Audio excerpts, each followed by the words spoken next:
우리 같이 한 목소리로 읽겠습니다. 시작. 우리는 하나님과 함께 일하는 사람으로서 여러분에게 권면합니다.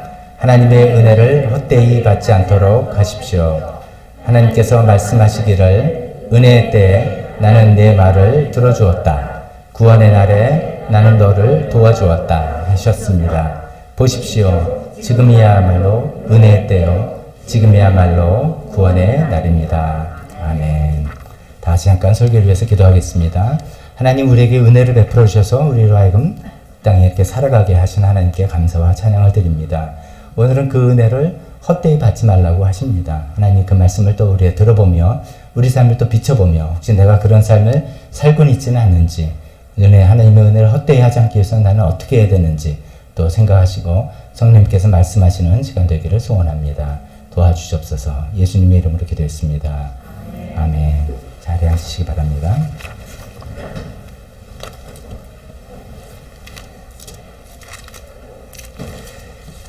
오늘 본문을 가지고 은혜를 헛되게 받지 마십시오 라는 그런 제목으로 하나님 말씀 증거하려고 합니다. 은혜라는 단어, 아무래도 제 뒷문을 좀 닫아주세요. 은혜라는 단어가 가장 사람들이 좋아하는 단어가 아닌가 싶습니다. 은혜는 뭐 어떤 뜻일까요? 여러 가지 의미 가운데 뭔가 내가 받을 자격이 없는데 뭐가 주어졌다. 참 그 은혜다. 이렇게 생각하겠죠. 또 도저히 내 힘으로는 할 수 없는데 뭐가 일이 착 풀렸다. 와, 이거 은혜네. 이렇게 생각합니다. 한 게 없는데 이렇게 나한테 놀라운 선물을 주신다. 이것도 은혜다. 이렇게 생각합니다. 뭐 이런 느낌이죠. 여러 가지 은혜를 이제 다른 우리 표현들을 할 수 있는데 좋은 겁니다. 얼마나 좋습니까? 그리고 사실 오늘 제가 하나님 은혜가 무엇인지 이거를 이제 강조하는 시간은 아니지만 하나님의 은혜 없이는 우리가 살아갈 수 없음을 우리가 시시때때로 경험하고 고백을 하지 않습니까? 또 그것을 우리가 늘 잊지 않았으면 좋겠습니다. 그런데 이제 오늘 설교 본문은 이제 하나님 은혜가 어떤가라는 설명보다는 그 하나님의 은혜를 헛되이 받지 말아라 라고 하는 그 부분을 이야기하고 있기 때문에 거기에 좀 주력해서 말씀을 전하려고 합니다. 사도 바울이 이제 강력하게 권면을 하죠. 정확히는 이제 하나님께서 사도 바울을 통해서 이 성경을 통해서 저와 여러분들에게 강력히 권면하는 것이죠. 하나님의 은혜를 헛되이 받지 말아라 라고 이야기합니다. 하나님의 은혜를 받긴 받되 헛되이 받지 말아라 이런 이야기를 할 때 하나님의 은혜를 헛되이 받는 경우는 어떤 경우를 생각할 수 있을까? 또 우리가 어떻게 하면 그러지 않고 하나님의 은혜를 헛되이지 않게 정말 살아갈 수 있을까? 이런 것도 생각해보는 시간을 갖도록 하겠습니다. 첫 번째, 하나님의 은혜를 헛되이 받는 경우, 그런 케이스 있다는 것이죠. 하나님의 은혜를 헛되이 받는 케이스 중에 가장 큰 케이스는 뭐냐면 하나님의 은혜를 받아들이지 않는다 이겁니다. 이거는 이제 헛되이 받는다도 아니고 하나님의 은혜를 헛되게 하는 것이죠. 아예 하나님께서 은혜를 주신 것을 받아들이지 않는, 이것이 하나님의 은혜를 가장 헛되이 받는, 아예 은혜 자체를 헛되게 하는 그런 경우라고 볼 수가 있습니다. 왜 그러냐면 우리가 금방 짐작하겠지만 하나님의 은혜를 주시기 위해서 하나님께서 치른 대가가 사실은 우리가 늘 잊어버리고 살지만 어마어마한 것이죠. 하나님께서 우리에게 주신 은혜는 사실 모든 통로는 예수 그리스도를 통해서 우리에게 주어지는 거 아닙니까?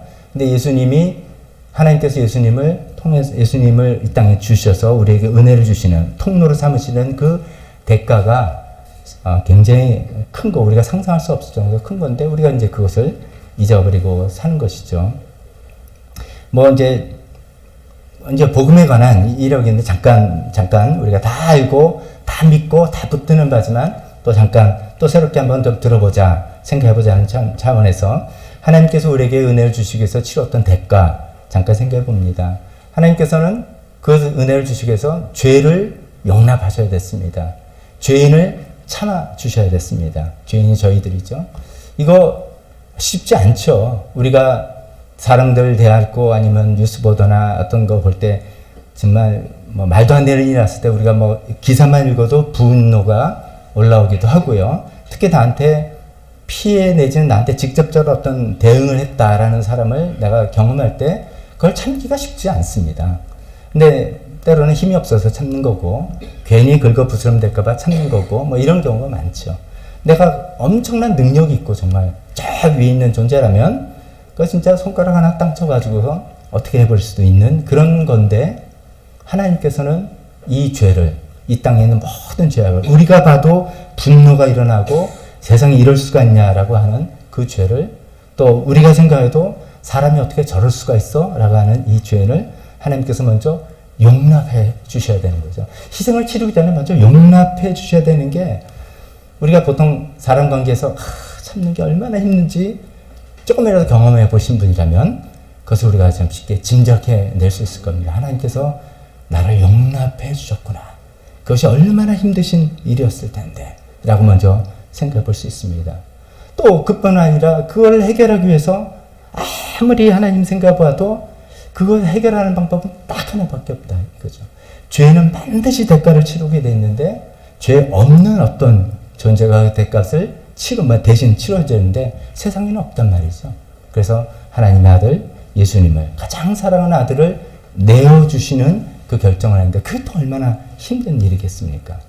게다가 그 내어주셔서 대가를 치르게 하는 방법이 십자가 죽음이라는 처절한 고통, 굉장한 오해, 사람들의 손가락질, 이런 것들 우리의 누구도 감당하고 싶지 않은 그런 죽음, 고상하고 멋있는 죽음이 아니라 나를 위해서 전사해가지고 영웅이 되는 그런 죽음이 아니라 가장 극악무도하고 나라를 반역한 사람이라고 그것도 다 오해로 받게 되는 그런 십자가 죽음으로 내어줘야 된다는 것을 하나님께서 결정하시고 그 치른 대가가 엄청나게 큰 것이죠.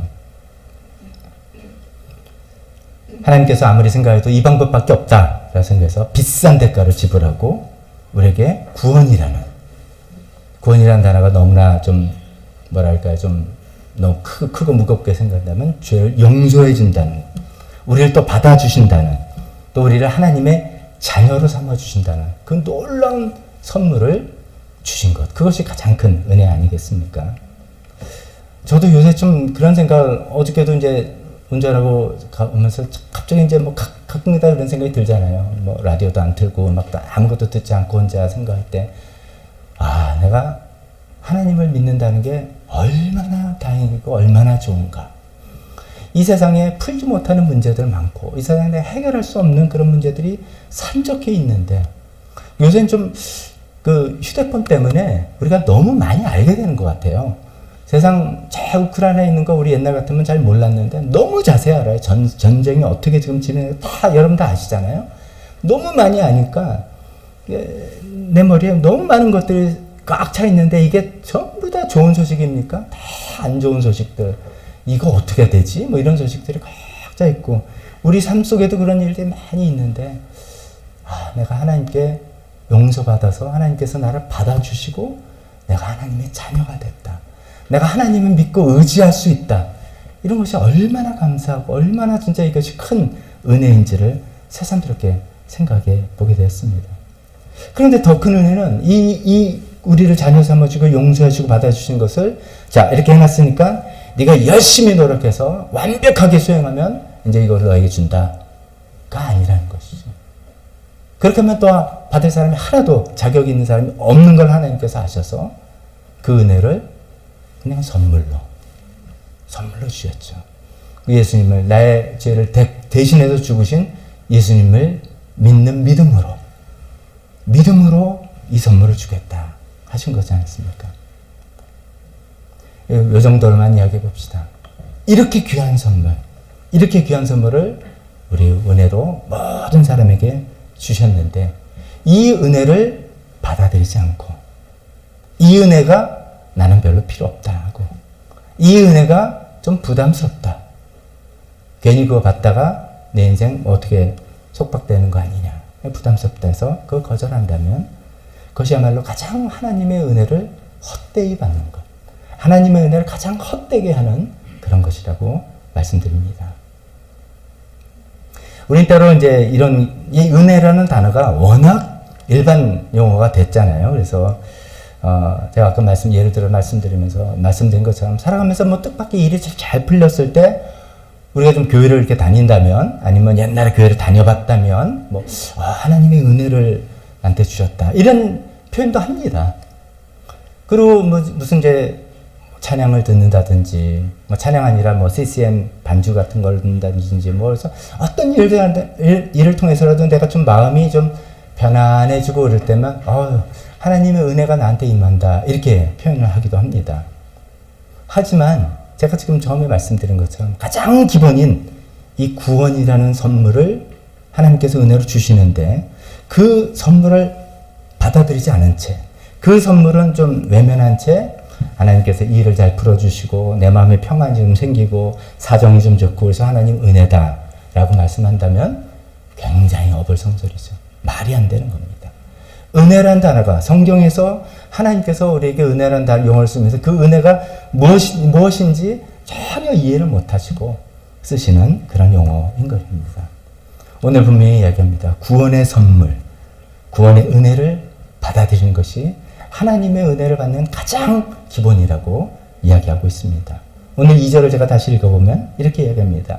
2절은 사도 바울이 이사야서를 인용해서 하나님께서 말씀하시기를 이사야서를 인용하면서 은혜 때에 나는 내 말을 들어주었다. 하나님 좀 살려주세요. 하는 말을 들어줬다는 것이죠. 구원의 날에 나는 너를 도와주었다 하셨습니다. 보십시오. 그러면서 사도 바울이 권면합니다. 지금이야말로 은혜의 때요. 지금이야말로 구원의 날입니다. 여러분 이 은혜를 받아들이십시오. 여러분 이 은혜를 거부하지 마십시오. 라고 강하게 권면하고 있습니다. 저도 오늘 똑같은 심경으로 이야기하고 싶습니다. 지금이 은혜의 때입니다. Right now. 지금입니다. 교회를 나는 쭉 나올 거니까 아닙니다. 지금이 은혜 때고 오늘이 구원의 날입니다. Today. 오늘이 구원의 날입니다. 혹시 이 중에 그동안 제가 아까 말씀드린 것처럼 난 하나님의 은혜를 좀 경험했어. 어떤 일도 좀 해결해주고 또 뭐 그래도 교회 나오니까 마음도 편안해지고 뭐 이렇게 라고 해서 그걸 은혜라고 생각하시고 뭐 그건 충분하지 않은가 라고 생각하시면서 하나님께서 제가 쭉 설명드려서 우리 죄를 위해서 예수님 십자가에 돌아가시고 우리를 그 예수님에 대해 자녀 삼아주시고 그것을 믿음으로 주님께 나와서 그 은혜를 구원을 선물로 받는 이 경험, 이 결심, 이 결단 없이 하나님께서 은혜로 문제를 해결해 주시고 마음을 평안해 주시고 하시는 분이라면 오늘 이 말씀이 여러분에게 주어진 말씀입니다. 오늘이 은혜의 때고 오늘이 구원의 날입니다. 은혜의 기본을 먼저 붙드셔야 할 것입니다. 오늘 헌신 시간에 여러분 마음이 움직이신다면 한 번도 내가 정식으로 내가 예수님 믿겠다. 하나님의 은혜를 내가 붙들었다는 경험이 없다면 오늘 헌신 시간 나와서 하나님 내가 주님께서 구원의 선물로 주시는 그 은혜를 받겠습니다. 저를 용서해 주시고 구원해 주십시오. 라고 나오시는 그런 시간 되시기를 바랍니다. 두 번째로 하나님의 은혜를 헛되게 받는 경우는 이런 것입니다. 하나님의 은혜를 받았는데 받은 것으로 끝난 것입니다. 내 삶에 변화가 없는 것입니다. 하나님의 은혜를 받기만 하고 감사함이 없을 수도 있고 감사는 하는데 변화가 없을 수 있는 은혜를 받았는데 내 삶에 변화가 없는 경우 은혜를 헛되게 받는 것입니다. 저도 이제 자료를 통해서 뭐 이렇게 알게 된 건데 오스카 와일드라는 그분이 이제 단편 소설에 지옥의 단편이라는 짧은 단편 소설이 있답니다. 단편은 이제 조각이라는 뜻입니다. 근데 거기 이제 소설이니까 가상의 스토리로 이렇게 이야기합니다. 예수님께서 어느 날 이제 길을 가시다가 알코올 중독자를 만났대요. 근데 알코올 중독자를 만났는데 가만히 보니까 어디서 본 적이 있는 것 같아요. 그래서 내가 당신 어디서 본 적이 있는데요. 이렇게 물어보니까 그 사람이 맞습니다. 예수님 제가 원래 절름발이었는데 예수님이 날 고쳐주지 않았습니까? 그러니까 예수님이 아니 절름발이 고쳤는데 왜 알코올 중독자가 됐어? 그랬더니 제가 절름발일 때는 그래서 사람들이 저를 동정해서 뭐 이렇게 구걸도 하면 좀 주기도 하고 그래서 좀 먹고 살만 했는데 건강해지니까 아무도 구걸을 안 해주더라고요. 그래서 뭐 또 내가 옛날에 그 절름발이었으니까 뭐 사람들 관계도 끊어지고 사람도 아는 사람도 없고 뭐 그래가지고 뭐 다시 한번 술 한잔 하다가 두 잔 하다가 다시 알코올 중독자 됐죠. 이렇게 이야기하더래요. 예수님 마음이 아팠습니다. 그 다음에 또 길을 가시는데 또 한 사람을 만났는데 이 사람은 창녀인 거예요. 성경에 창녀가 많이 나오니까. 그래서 예수님이 알아본 거예요. 그래서 아니 당신 당신 창녀일 때 내가 당신을 용서해주고 구원해주지 않았느냐. 마치 요한복음 8장에 나오는 그런 사람 같은 이게 물어봤어요. 그랬더니 그 창녀가 대답이 이럴 때 그럼요. 예수님이 당신을 정말 용서해 주시고 저를 새 사람 되게 해주셨죠. 그래서 저도 하나님의 딸이 돼서 이 창녀 생활을 청산을 했었습니다. 청산했죠. 근데 막상 청산하고 보니까 딱히 할 게 없더라고요. 사람도 외롭기도 하고 뭐 사람도 제가 성분이 출신이 그렇다고 해서 좀 별로 이렇게 반겨하지도 않고 뭐 그래서 그냥 다시 옛날 직업으로 돌아간 거죠. 뭐 이렇게 대답하대요. 세 번째, 또 이제 예수님 가다 보니까 한 사람을 만나는 이 사람 아니에요. 조폭두목인 거예요. 그래서 근데 또 가만히 보니까 또 낯익은 얼굴이에요. 아니 당신 우리 아는 사이 아니냐? 그랬더니 그 사람이 맞습니다. 주님, 제가 원래는 시각장애자였는데 주님께서 제 눈을 고쳐주셨어요. 아 근데 어떻게 하다 이렇게 됐냐 했더니 제가 눈이 멀었을 때는 몰랐는데 눈이 띄고 보니까 세상에 안 좋은 게 너무 많이 보이더라고요. 눈 뜨고 보니까 안 입고 온 사람도 많이 보이고 부조리도 많이 보이고 그래가지고 그냥 뭐 힘은 있고 그래서 욱하는 마음에 주먹 한 번 쥐들었더니 또 이렇게 저를 따르는 사람도 생기고 그래가지고 제가 조폭두목이 됐다. 제가 약간 각색을 해서 만든 겁니다. 이제 이런 소설이에요. 이게 왜 제목이 지옥의 단편이겠습니까? 이런 얘기가. 이 내용이 이제 분명히 하나님의 은혜를 받아서 절름발이도 고침받고 창녀도 새 사람이 됐고 시각장애자 눈이 떠서 하나님의 큰 은혜를 받았는데 뭐가 없다? 변화가 없는 삶이죠. 하나님의 은혜를 받았는데도 변화 없이 사는 사람은 은혜를 헛되이 받는 삶이고 그런 사람은 바로 지옥의 삶을 사는 것과 다를 바가 없다라는 그런 취지에서 이 글을 쓴 것 같습니다. 참 아이러니하죠. 은혜를 받았는데 지옥의 삶을 산다. 하나님의 은혜를 받았는데 그것을 우리가 헛되이 받아서 우리 삶에 하나님께서 바라시는 어떤 변화가 없다면 그것은 지옥의 삶이나 다름이 없다라고 이야기를 하는 것입니다. 그래서 우리가 생각해 봅니다. 좋다. 그럼 내가 하나님 은혜를 받고 많이 받았는데 하나님 은혜로 해서 나는 무엇이 변했나? 어떻게 변했나? 한번 생각을 해보면 좋겠습니다. 그 생각을 하기 전에 여러분 어떻게 생각하세요? 사람들이 다 이렇게 믿는 그런 말이 있습니다. 야, 사람은 안 변해. 이런 말 많이 하죠. 우리도 많이 쓰기도 하고. 진짜 사람 안 변해.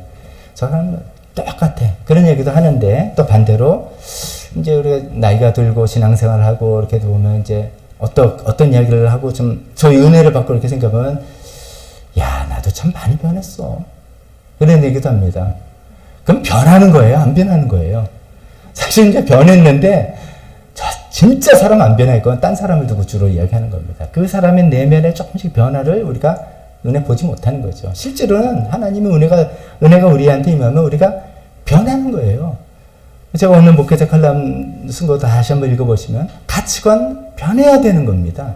변하는 것이고요. 우리 일상의 생활, 예수님 믿고 이제 교회 나오는 종교적인 활동 당연한 거고요. 그렇게 되는데 그것뿐만이 아니라 그게 이제 기반이 돼서 우리 일상생활 변하는 거고요. 대인관계 변해야 되는 거고 우리 인생의 목적 변해야 되는 것이죠. 우리 다시 한번 지난주 말씀 한번 또 생각해 봅시다. 누구든지 그리스도 안에 있으면 새로운 표준입니다. 이전 것은 지나가고 새 것이 되었다. 놀라운 말씀입니다. 우리가 이제 예수님 믿고 소위 은혜를 받고 새로운 피조물이 됐다.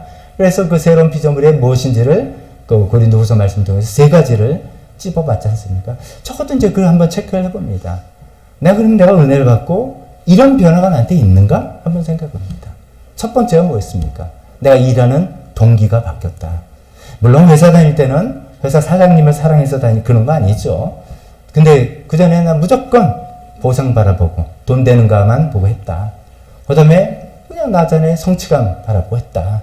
그 다음에 내가 맡은 일이니까 책임감과 의무감을 했다.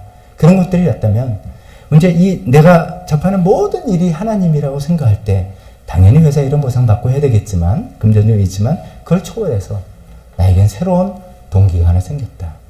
하나님의 사랑이 그리스도 사랑이 나를 강권해서 나를 휘어잡아서 내가 살아가는 이 삶의 영역에 있어서 회사든지 가정이든지 교회든지 하나님의 사랑 때문에 내가 이 일을 하는 사람으로 나는 바뀌었다. 이런 변화가 있어야 된다는 것이죠. 하나님의 은혜를 받았으면 이런 동기가 바뀌어야 된다는 것이죠. 하나님의 은혜를 받을 때 똑같이 돈을 많이 주면 하고 돈을 많이 안 주면 하고 여러 가지 동기가 똑같다면 나는 변화가 없는 사람이죠. 하나님의 은혜를 헛되이 낭비하는 사람이라고 볼 수 있습니다. 또 두 번째 새로운 피조물 대해서 변화가 뭐라고 했습니까? 사람을 평가하는 기준이 바뀌었다.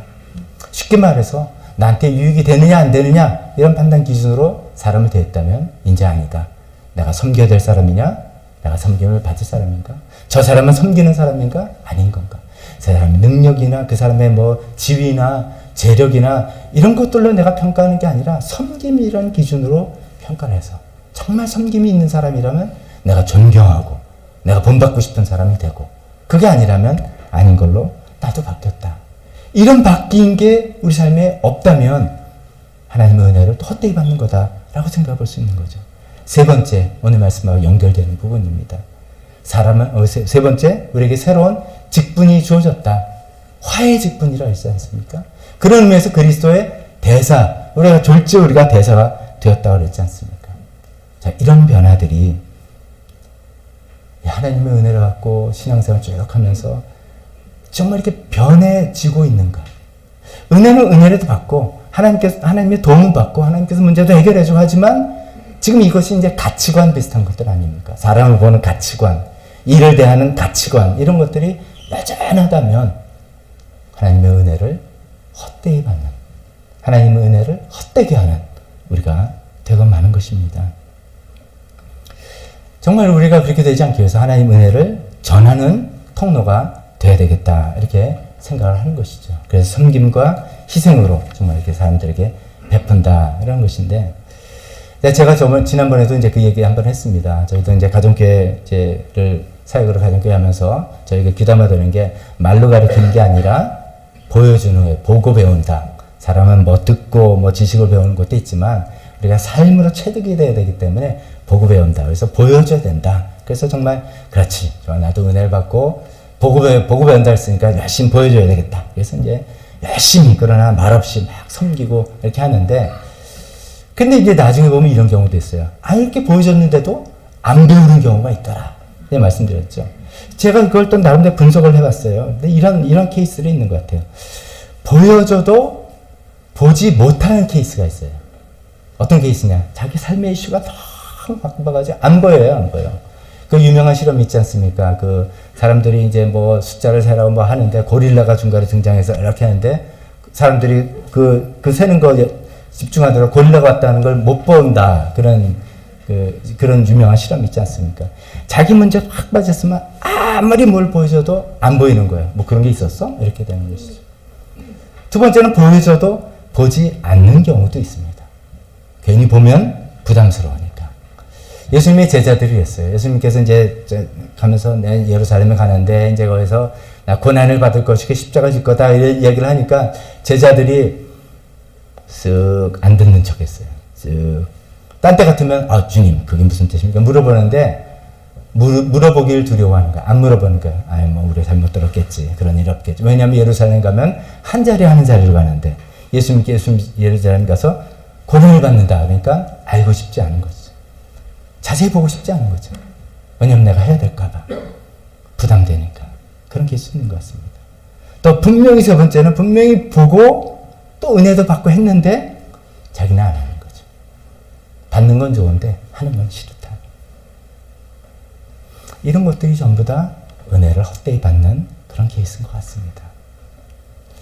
우리가 하나님의 은혜를 받았으면 뭔가 삶의 변화로 따라 나야 됩니다. 가치관이 변화가 돼서 또 우리가 섬김을 받는 데 익숙했다면 섬기는 사람으로 바뀌어야 되고, 우리가 사람을 유용하느냐 도움이 되느냐로 평가했다면 내가 섬길 대상인가 아닌가로 바뀌어야 되는 거, 여러 가지가 그런 것으로 바뀌지 않는다면 우리는 은혜를 헛되이 받는 사람이 그냥 되어버리는 것이죠. 자, 그렇다면 이제 이야기를 좀 비슷한 이야기를 좀 반대 방향으로 생각해서 하나님의 은혜를 헛되이 받지 않으려면 그러면 어떻게 하는 것인가? 하나님의 은혜를 헛되게 하지 않으려면 어떻게 될 것인가? 반복이 되는 말씀이겠지만 첫 번째는 이 섬김과 희생으로 은혜를 흘려보내야 됩니다. 은혜는 흘려보내는 것입니다. 하나님께 복을 더 많이 받으면 뭐 이게 더 받았다 이런 걸 어떻게 표현할지 모르겠습니다. 왜냐하면 하나님께 복을 받은 것은 굉장히 주관적입니다. 객관적이 아니에요. 주관적으로 내가 그렇게 하나님과 관계에서 느끼고 경험하는 겁니다. 남들이 보기에는 그냥 그런 것 같지만 내가 주관적으로 하나님께서 나를 너무 사랑하시고 이것을 너무나 해결해 주셨어 라면 내가 은혜를 받은 건데, 그렇게 은혜를 받았다면 다른 사람들을 섬김과 희생으로 흘려보내야 되는 것이죠. 흘려보낼 때 이 은혜는 더욱더 풍성해지는 것이고, 만약에 흘려보내지 않는다면 은혜는 독이 된다 이렇게도 표현합니다. 그러면서 많은 예를 들었잖아요. 사이바다, 이스라엘에 있는 사이바다. 저 갈릴리 호수에서 요단강을 타고 쭉 내려오는 사이바다인데 바다가 아니잖아요. 호수잖아요. 근데 왜 거기는 생물이 살지 못나 죽을 사자를 써서 사이바다가 됐는가? 강물이 들어오긴 하지만 나가는 출구가 없어서 안에 딱 갇혀있다. 그래서 이제 우리가 흔히 말하죠. 은혜를 받기만 하고 베풀진 않고 흘려보내지 않는다면 그 은혜는 독이 되는 것이고 은혜를 헛되이 하게 되는 것이다. 그래서 우리는 이런 생각과 기도를 해야 될 것 같습니다. 하나님께서 뭔가 나에게 좋은 일을 주셨고 하나님 뭔가 은혜를 주셨다면은 하나님, 제가 받은 이 은혜를 누구에게 어디에 흘려보내라고 주신 것입니까? 꼭 이걸 한번 생각해 보시기 바랍니다. 하나님 은혜 주셨으니까 감사하다 좋다 해서 끝나지 말고 하나님 이 받은 은혜를 내가 누구에게 흘려보낼까요? 내가 어디에 흘려보낼까요? 하나님 알려주십시오 라고 기도해서 이것을 흘려보내주는 그런 생활을 우리가 살아간다면 하나님 은혜를 헛되게 하지 않는 것이고 더 풍성하게 하는 그런 방법이 될 것입니다. 두 번째로 하나님의 은혜를 헛되게 하지 않으려면 이제 구체적인 이 섬김과 희생을 오늘 본문에 따라서 생각해 보면은 그것이 바로 화해의 사람이 되는 것입니다. 지난주에 살펴본 것은 우리가 주로 하나님과 세상을 화해시키는 그런 역할을 많이 살펴봤습니다. 본문은 그것에 대한 이야기였습니다. 그런데 하나님과 세상의 화해뿐만 아니라 또 중요한 건 사람과 사람 사이의 화해. 얼마나 중요한 것입니까?